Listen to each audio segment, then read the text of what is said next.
آج کا جو موضوع ہے وہ ہے ایمان والوں کا آپس میں جو تعلق ہے یہ کس بنا پہ ہے۔ فیکٹری والا فیکٹری والے کے ساتھ تعلق رکھتا ہے، منڈی والا منڈی والے کے ساتھ تعلق رکھتا ہے، ہر آدمی اپنے شعبے کے ساتھ منسلک لوگوں سے سلام دعا تعلق واسطہ رکھتا ہے۔ ایمان والوں کا جو آپس میں تعلق ہے ایمان کی وجہ سے، کلمے کی بنیاد پہ، یہ تعلق کیسا ہے؟ یاد رکھیں کہ جتنا ایمان مضبوط ہوگا اتنا ایمانی تعلق بھی مضبوط ہوگا۔ کچھ ہماری رشتہ داریاں، کچھ تعلقات خونی ہیں، نسبی ہیں، جسمانی ہیں، اور کچھ تعلقات ہمارے روحانی ہیں۔ روحانی جو تعلق ہے یہ کلمے کی بنیاد پہ ہے کہ جس نے کلمہ پڑھا ہے لا الہ الا اللہ محمد الرسول اللہ، وہ ہمارا ایمانی بھائی ہے۔ حدیث مبارکہ میں آتا ہے کہ کل قیامت کے دن موتیوں کے بڑے بڑے محلات ہوں گے، یہ ملیں گے کس کو؟ ان لوگوں کو جو آپس میں ایک دوسرے کے ساتھ اللہ کے لیے ملتے تھے، اللہ کے لیے ایک دوسرے کے ساتھ تعلق رکھا کرتے تھے۔ یہ محلات ان لوگوں کے لیے ہیں، یعنی کلمے کی بنیاد پہ جن کا ملنا جلنا تھا۔ تو یہ ایمانی جو تعلق ہے اللہ کے ہاں اس کی بڑی قیمت ہے۔ جتنا بندے کے اندر ایمان مضبوط ہوتا چلا جائے گا اتنا ایمان والوں کے ساتھ اس بندے کا تعلق بھی مضبوط ہوتا چلا جائے گا۔ معذرت کے ساتھ ہمارا جو مزاج ہے، ہمارا جو تعلق ہے یہ مفادات کی بنا پر ہے۔ جتنا کسی سے مطلب ہے اتنا تعلق ہے، جتنا مطلب کم ہوتا چلا جاتا ہے ہمارا تعلق اتنا ہی کیا ہوتا ہے بھائی؟ کم ہوتا چلا جاتا ہے۔ جو غریب آدمی ہے، فقیر ہے، مسکین ہے، مسلمان ہے، ہمارا اس کے ساتھ کوئی تعلق مطلب پڑتا ہی نہیں ہے، اس لیے ہمارا اس کے ساتھ تعلق بھی نہیں ہے۔ جتنا زیادہ بڑے عہدے والا، بڑا مال و دولت والا، بڑی نسبتوں والا ہے، ہمارا اس کے ساتھ آئے دن واسطہ پڑتا ہے، مفادات اس کے ساتھ ہے، مطلب اس کے ساتھ ہے، اتنا ہی میرا اور آپ کا تعلق بھی اس کے ساتھ گہرا ہے۔ لیکن اللہ نے اس تعلق کی تعریف نہیں کی۔ اللہ تبارک و تعالیٰ نے جس تعلق کی یعنی تعریف فرمائی ہے، جس تعلق کو، جس محبت پیار چاہت کو اللہ نے پیار کہا ہے، اچھا کہا ہے، وہ کلمے کی بنیاد پہ ہے۔ ایمان کی بنیاد پہ میرا یہ مسلمان بھائی ہے، یہ کسی بھی سات سمندر پار بھی رہتا ہے، اس کی جو تکلیف ہے وہ میری تکلیف ہو، یہ تب اندازہ ہوگا، تب دوسرے کی تکلیف کا احساس ہوگا جب یہاں ایمان قائم ہوگا۔ جتنا ایمان مضبوط ہے اتنا ہی یہ تعلق بھی مضبوط ہوتا ہے۔ صحابہ کرام رضی اللہ عنہم اجمعین کے اندر یہ چیز اللہ کے نبی صلی اللہ علیہ وسلم نے کوٹ کوٹ کے بری تھی کہ مواخات، آپس میں بھائی چارگی، کلمے کی بنیاد پہ تعلق، یہ ایک دوسرے کے ساتھ بہت بڑھ کے تھا۔ صحابہ کرام رضی اللہ عنہم کے دور کے بعد کی بات ہے، زیادہ پرانی بھی نہیں ہے۔ ایران کے ساتھ کسی اسلامی ملک کی جنگ ہوئی۔ جب جنگ ہوئی تو اس میں کچھ مسلمان قیدی بھی بن گئے، تو 3 قیدیوں کے لیے وقت کی حکومت نے یہ فیصلہ کیا پرچیاں ڈالی جائیں اور یہ پرچی ایک ایک قیدی کو دے دی جائے اٹھا کے، یا خود قیدی اٹھا لیں۔ اس پرچی پہ جو سزا لکھی ہوگی اس قیدی کو وہی سزا دی جائے گی۔ تو 3 پرچیوں میں ایک پہ لکھا ہوا تھا کہ اس کو کوڑے مار کے چھوڑ دیا جائے، دوسری کے اوپر لکھا ہوا تھا کہ اس کو سزائے موت یعنی اس کو سولی پہ لٹکا دیا جائے، تیسرے کے لیے کوئی اور سزا لکھی ہوئی تھی۔ اب وہ تینوں جو جنگ میں شریک ہوئے تھے کلمے کی بنیاد پہ تھے، الہ کلمۃ اللہ کے لیے تھے، اللہ کے دین کی سربلندی کے لیے تھے۔ ہوا یوں کہ جس صاحب کی پرچی میں یہ لکھا تھا کہ اس کو تختہ دار پہ لٹکا دیا جائے، اس نے جب پرچی کھولی تو دیکھا کہ میری تو سزائے موت کے آرڈر آ چکے ہیں۔ یہ صاحب پرچی پڑھنے کے بعد رو پڑے۔ جو ساتھ والا قیدی تھا اس کی پرچی پہ لکھا تھا کہ اس کو کوڑے مار کر چھوڑ دیا جائے، آزاد کر دیا جائے۔ اب یہ جو سزائے موت والا تھا اس نے رونا شروع کر دیا، جس کو کوڑے مار کے چھوڑنے کا آرڈر تھا۔ اس نے پوچھا بھائی تو کیوں رو رہا ہے؟ کیا تجھے شہادت اچھی نہیں لگتی؟ تختہ دار کا سن کے تو نے رونا شروع کر دیا۔ اس نے کہا بھائی ایسی بات نہیں ہے، اگر مجھے ڈر ہوتا شہادت کا یا مرنے کا تو میں کبھی میدان جہاد میں نہ آتا۔ وجہ یہ ہے کہ میری ایک بوڑھی اماں ہے اور میں اپنی اماں کا سوتیلا ایک ہی بیٹا ہوں۔ میری اماں بوڑھی ہو چکی ہے، اس کو سنبھالنے والا اور کوئی نہیں میرے علاوہ۔ جب میں تختہ دار پہ لٹکا دیا جاؤں گا تو میرے بعد میری ماں کا خیال کون رکھے گا؟ یہ خیال میرے ذہن میں آیا اور میری آنکھوں سے آنسو آ گئے، ورنہ میدان جہاد میں تو اپنی جان لٹانے کے لیے ہی آیا تھا۔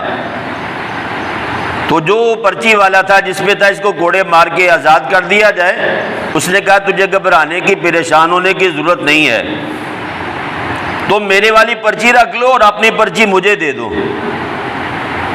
اس نے کہا وجہ؟ اس نے کہا جی میرے نہ اماں ہے نہ ابا ہے، میرے پیچھے میرا کوئی ایسا نہیں کہ جس کو میں سنبھالنا چاہوں گا یا میری اس کو ضرورت ہوگی۔ میری والدہ بھی والد بھی فوت ہو چکے ہیں، لہذا مجھے ضرورت نہیں ہے۔ اس نے اس آدمی کی، اپنے ساتھی کی پرچی خود لے لی اور اپنی پرچی اس کو دے دی۔ اب بظاہر تو یہ پرچی کا لین دین ہے، لیکن اصل کیا تھا بھائی؟ کہ جس کی والدہ زندہ ہے اس کو کوڑے لگے، وہ آزاد ہو گیا، اس نے جا کے اماں کی خدمت شروع کر دی، اور جس کے لیے آزادی کا پروانہ مل چکا تھا یہ اس اپنے بھائی کی جگہ پہ تختہ دار پہ لٹک گیا۔ یہ کیا ہے؟ انما المؤمنون اخوہ، مسلمان آپس میں کیا ہے بھائی؟ بھائی بھائی ہے۔ یہ اللہ کا قرآن اعلان کر رہا ہے۔ میں نے عرض کیا کہ جس کے دل میں جتنا ایمان زیادہ ہوگا وہ اتنا ہی مسلمان کی خیرخواہی زیادہ کرے گا، مسلمان کی تکلیف کو اپنی تکلیف سمجھے گا، مسلمان کے درد کو اپنا درد سمجھے گا۔ شام میں کیا ہو رہا ہے، کشمیر میں کیا ہو رہا ہے، ہمارے مسلمان بھائیوں کو زندہ یعنی وہ کیا جا رہا ہے، شہید کیا جا رہا ہے، ان کو اذیتیں دی جا رہی ہیں، ہمارے کان پہ جو بھی نہیں رینگتی۔ وہ بھی کلمہ پڑھنے والے، ہم بھی کلمہ پڑھنے والے ہیں، احساس کیوں نہیں ہے؟ وجہ یہ ہے کہ سینے میں ایمان نہیں ہے، صرف ایمان کے بول ہی باقی ہیں۔ نبی پاک صلی اللہ علیہ وسلم نے تو یہ بات ارشاد فرمائی تھی کہ المؤمن کا جسد واحد، مسلمان سارے کے سارے ایک جسم کی مانند ہے۔ ان اشتکا عینہ اشتکا کلہ، اگر آنکھ میں درد ہو تو پورا بدن اس تکلیف کو محسوس کرتا ہے، تڑپتا ہے آنکھ کے ساتھ۔ کبھی آپ نے دیکھا سر میں درد ہو، برا بدن کہتا ہے تو جا جہاں مرضی میں یہاں لیٹا ہوں، کیوں بھائی؟ پورا جسم کیا ہوتا ہے؟ بے چین ہو جاتا ہے، اس تکلیف کو محسوس کرتا ہے۔ اللہ کے نبی صلی اللہ علیہ وسلم نے مسلمانوں کو جسد واحد فرمایا ہے کہ دنیا کے جس کونے میں بھی کسی مسلمان کو اذیت دی جائے، تکلیف دی جائے، باقی پوری دنیا کے مسلمان اس کی تکلیف کو محسوس کریں۔ یہ ایمان ہے، اور اس کو اللہ انما المؤمنون اخوہ سے تعبیر فرما رہے ہیں۔ بنو عباس میں ایک بادشاہ تھے، خلیفہ تھے، معتصم باللہ، گناہ گار تھا اپنی جگہ پہ جیسا بھی، وہ اس کا اپنا عمل ہے۔ روس کے اندر، جسے آج کل یورپ کہا جاتا ہے، روم کے اندر، وہاں پہ ایک مسلمان بہن کو گرفتار کر کے وہاں کے بادشاہ کے سامنے پیش کیا گیا۔ تو بادشاہ نے، جو غیر مسلم تھا، اس نے مسلمان عورت کے چہرے پہ تھپڑ مارا۔ اب وہ یورپ میں ہے، یہ معتصم باللہ یہاں عرب ممالک میں ہے، یہ موبائل کا دور تو تھا نہیں، میڈیا تھا نہیں۔ اور جب اس عورت کے چہرے پہ تھپڑ پڑا تو اس نے اپنے مسلم حکمران کو آواز دی، معتصم باللہ کو پکارا کہ تم کہاں پر ہو؟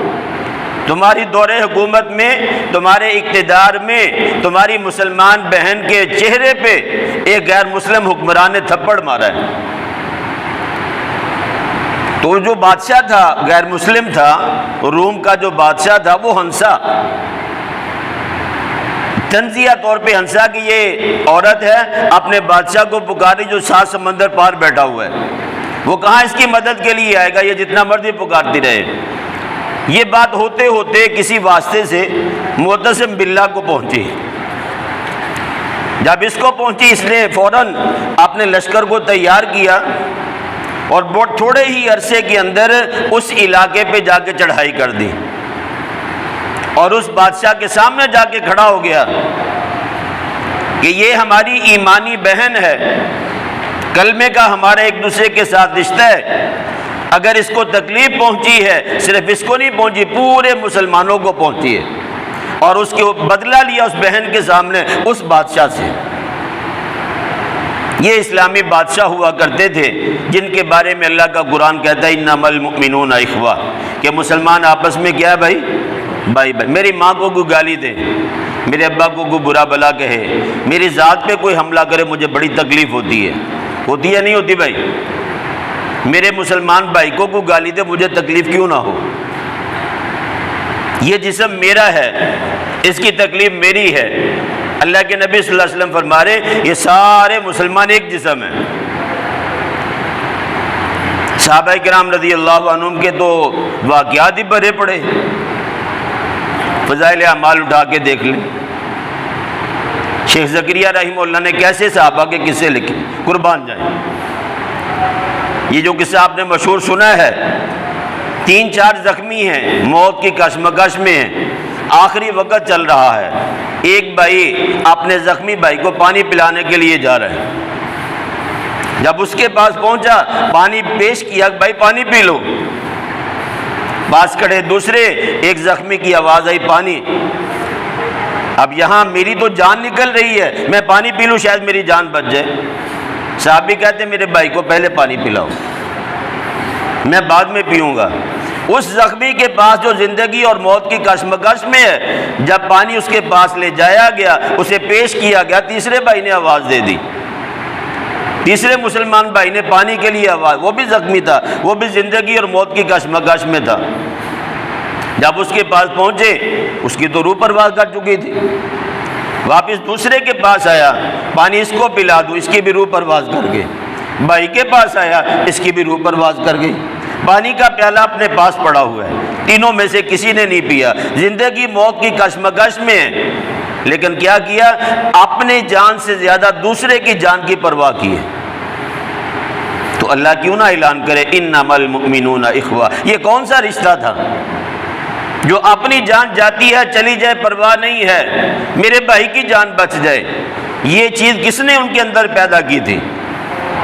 نبی پاک صلی اللہ علیہ وسلم نے اس انداز سے اپنے صحابہ رضی اللہ عنہم کی تربیت فرمائی تھی کہ ایک دوسرے کی جان کی حفاظت کرنے والے تھے۔ اپنی جان جاتی ہے چلی جائے پرواہ نہیں ہے، میرا مسلمان بھائی بچ جائے، میں بھوکا رہوں میرا مسلمان بھائی کھا لے، پیٹ بھر کے کھا لے، یہ صحابہ رضی اللہ عنہم کا مشن تھا۔ اور ہمارے کیا ہوتا ہے؟ دوسرے کے مال پہ بھی میں قابض ہو جاؤں، دوسرے کی چیزیں بھی میرے پاس آ جائے، اگر اس کو اللہ نے کچھ دے دیا تو کیوں دیا؟ حسد کی آگ میں جلنا شروع کر دیتے، یہ تو غریب تھا، کل تک ہمارے پاس کام کر رہا تھا اور آج یہ بڑا مالدار بن گیا، اس کو کیوں ملا ہے؟ مجھے ملے نہ ملے اس کے پاس نہیں آنا چاہیے۔ حسد کی آگ میں جل جل کے اپنی نیکیاں بھی برباد کر لیتے ہیں، اس کو تو اس کے نصیب کا اللہ نے دے دیا، وہ تو مزے کر رہے ہیں۔ تو نبی پاک صلی اللہ علیہ وسلم نے ایمان والوں کو جسد واحد کہا ہے، ایک جسم کی مانند کہا ہے، اور اس کے لیے اس رشتے کو نبھانے کے لیے مالدار ہونا ضروری نہیں ہے، اس رشتے کو نبھانے کے لیے بہت بڑی طاقت کے مالک ہونا ضروری نہیں ہے، صرف دل کے اندر احساس ہو۔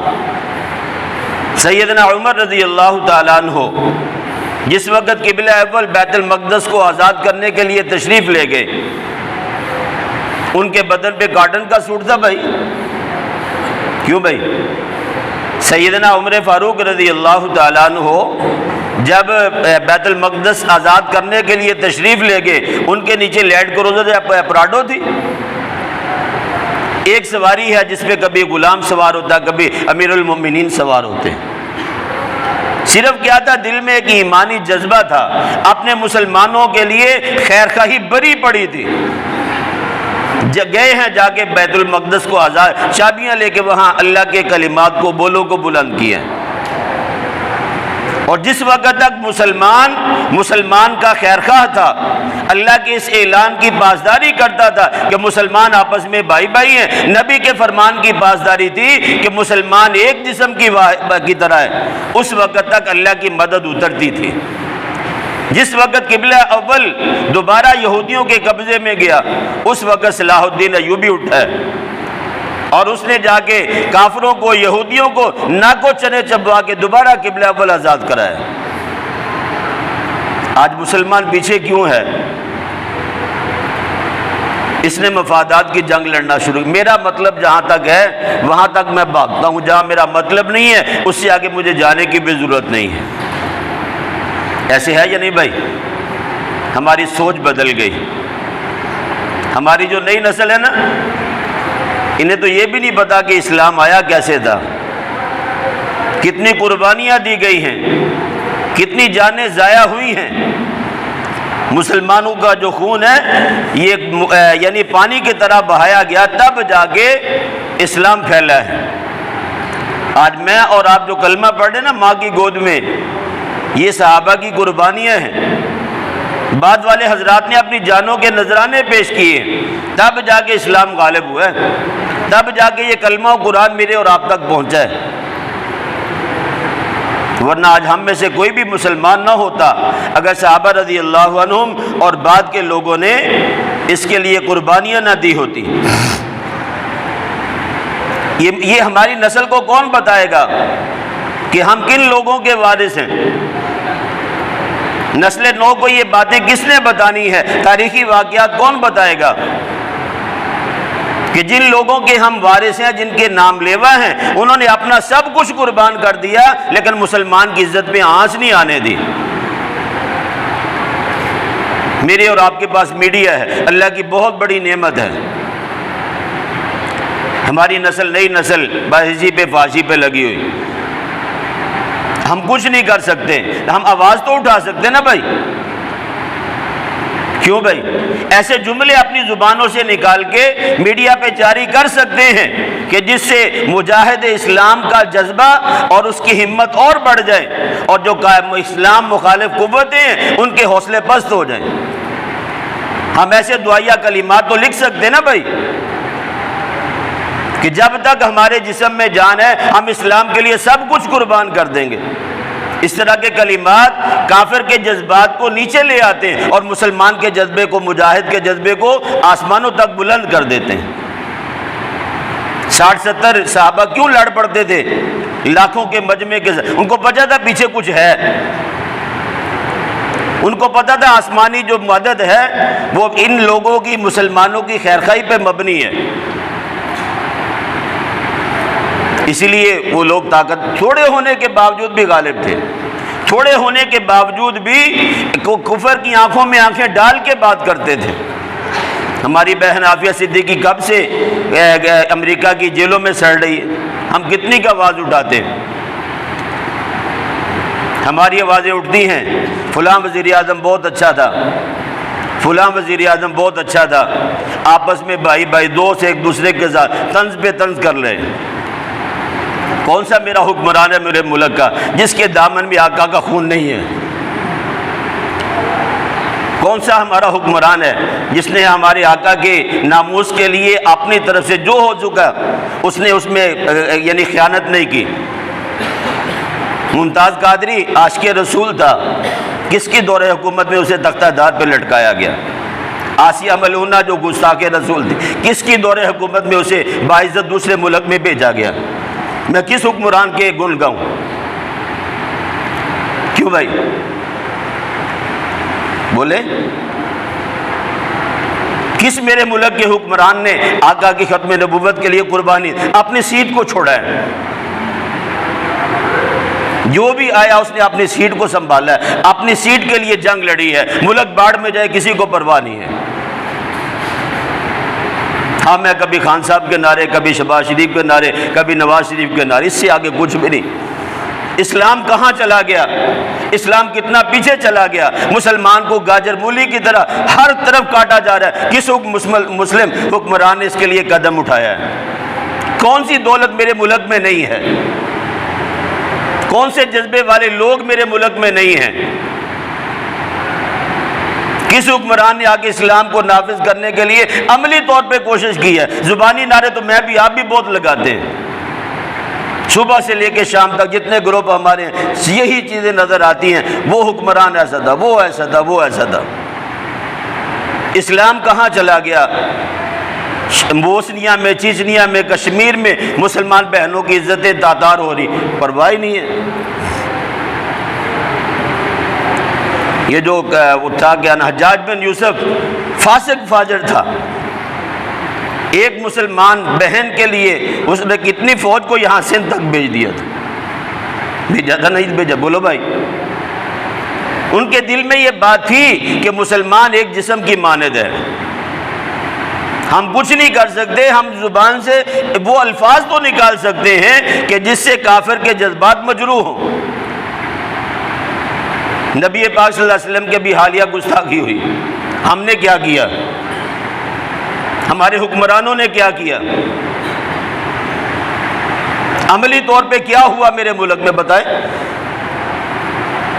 جن حضرات کے جسم میں، دل میں آپ کی محبت تھی، انہوں نے احتجاج بھی کیے، لوگوں کو بتایا کہ ہم آقا کی عظمت پہ، ان کی شان پہ، ان کی گفتار پہ ہم لوگ اپنی جان کا نذرانہ پیش کر سکتے ہیں۔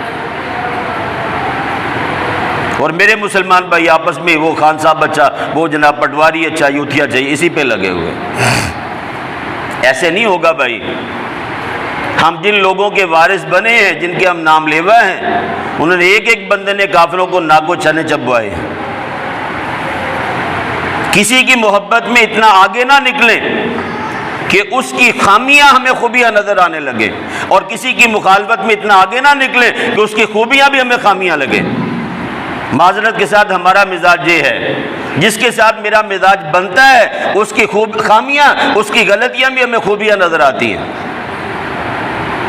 اور یہ بات بھی طے شدہ ہے، میرے ملک کا جو حکمران آگے چلا گیا وہ اچھا، آنے والا برا ہے، اور یہ سارے لوگ یہی کہتے ہیں۔ میں نے اپنے ملک کی بھلائی کے لیے کیا کیا؟ میری ذات سے ملک کو کیا فائدہ پہنچا؟ اسلام کو کیا فائدہ پہنچا؟ کبھی یہ تو سوچے تنہائی میں بیٹھ کے بھائی، میں نے اپنے مسلمان بھائیوں کے لیے کیا کیا ہے؟ میرے مسلمان بھائی کتنے امریکہ کی جیلوں میں سڑ رہے ہیں، جوانیاں بھی ان کے بیچاروں کی سڑ گئی، قصور کوئی نہیں، صرف یہ لا الہ الا اللہ پڑھنے والے ہیں۔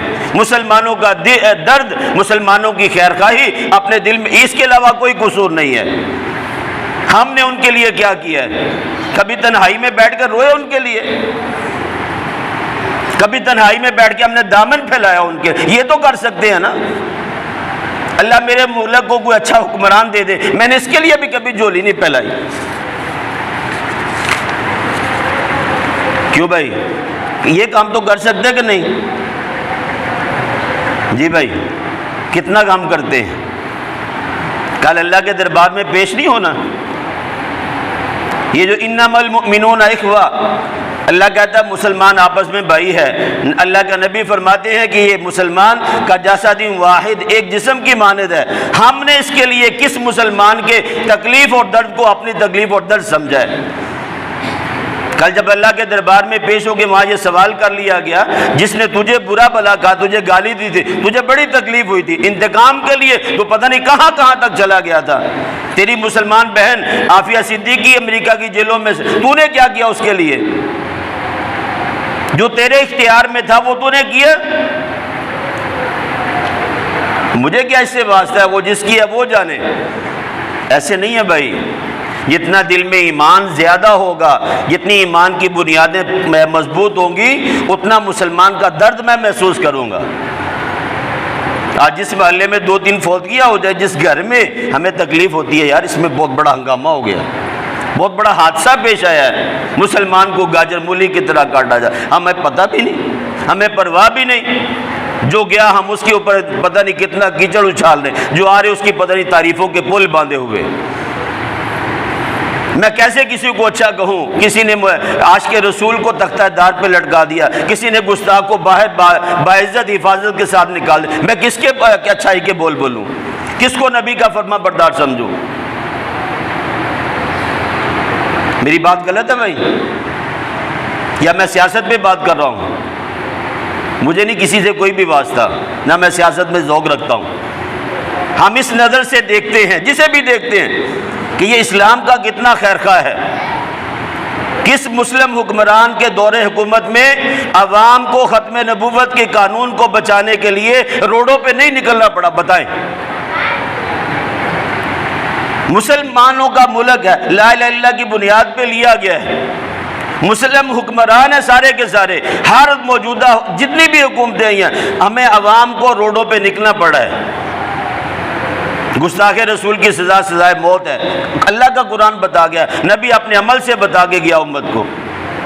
یہ بات میں نے پہلے بھی کئی دفعہ کی ہے، نبی پاک صلی اللہ علیہ وسلم اتنے رحم دل، امت کے لیے اتنے شفیق، اتنے مہربان۔ فتح مکہ کے موقع پہ مکہ والوں نے مار مار کے 13 سال تکلیفیں دی ہیں۔ چچا کو شہید مکہ میں مدینہ میں جا کے کر کے آئے، چچا کے قاتل موجود ہے مکہ میں، سب کو کہا چھوڑ دو، معاف کر دو، کوئی بات نہیں، سب کو معاف کر، عام معافی کا اعلان ہے۔